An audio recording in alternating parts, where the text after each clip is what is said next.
In a small village struck by a harsh drought, Serena's unwavering practice of gratitude becomes the beacon of hope for her community. Through her gentle resilience and acts of kindness, she inspires unity, generosity, and a shift in perspective.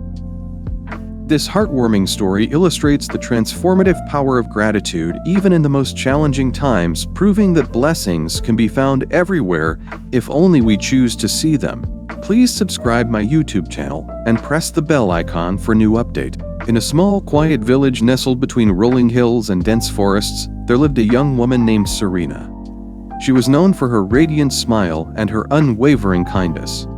Her family had lived in the village for generations, and their modest home stood at the edge of a golden wheat field. Despite her humble upbringing, Serena carried an air of contentment that was contagious, though few understood its source.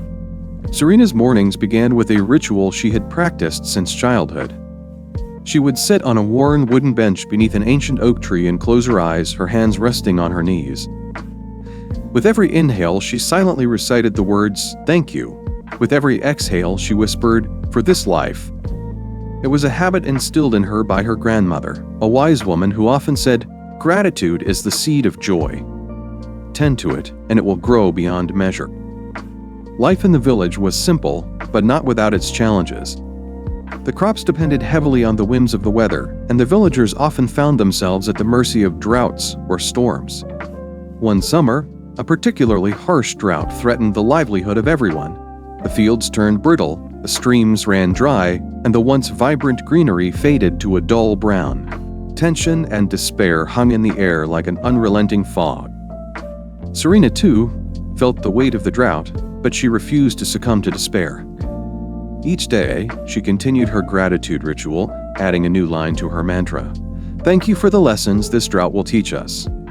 Her neighbors often saw her walking through the parched fields, whispering words of thanks to the earth. Some thought her naive, while others found her resilience inspiring. One evening, as the sun dipped below the horizon, painting the sky in shades of amber and rose, Serena's closest friend, Arjun, approached her by the oak tree. "Serena," he began hesitantly, "how can you be thankful during times like these? The crops are failing, and families are going hungry." Serena turned to him with a gentle smile. "Gratitude doesn't mean ignoring our struggles, Arjun. It means acknowledging the good that remains, however small. It's in these moments that gratitude becomes most powerful. It gives us strength to endure and the clarity to find solutions." Her words lingered in Arjun's mind as he walked home that night. The next morning, he joined her beneath the oak tree, tentatively repeating her mantra. Others soon followed, drawn by the calm determination Serena exuded. The village began to shift in subtle ways. Where there had been despair, there was now a spark of hope. One day, as Serena walked through the village square, she noticed an elderly man struggling to carry a heavy sack of grain. Without hesitation, she rushed to help him. As they walked together, he revealed that he had been hoarding the grain out of fear. "But perhaps it's time I shared," he said, moved by Serena's selflessness. He offered his stored grain to the village, easing the burden on many families. Inspired by this act of generosity, others began to share what little they had. The village came together, pooling resources and supporting one another. Arjun, who was a skilled carpenter, built rainwater collection barrels to prepare for future droughts. The children, guided by Serena, planted seeds in a community garden, their laughter ringing through the air as they worked. As weeks turned into months, the drought persisted, but the village thrived in unexpected ways.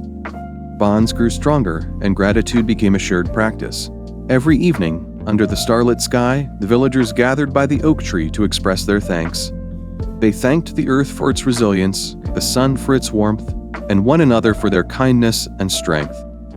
One fateful morning, dark clouds gathered on the horizon, and the first drops of rain in months kissed the thirsty soil. The villagers cheered, dancing in the downpour with unbridled joy.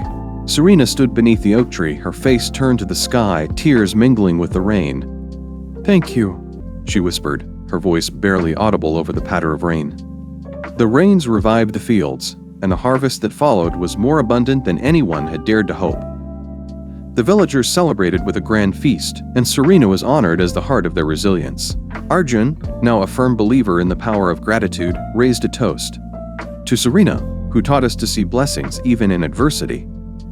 Years passed, and the village grew prosperous. The oak tree became a symbol of gratitude, its branches adorned with ribbons and trinkets left by those who came to give thanks. Serena's practice became a tradition, passed down through generations.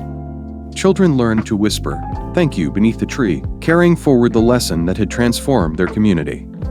As for Serena, she remained the same radiant soul, her heart overflowing with gratitude. On her last day, surrounded by loved ones beneath the oak tree, she spoke her final words.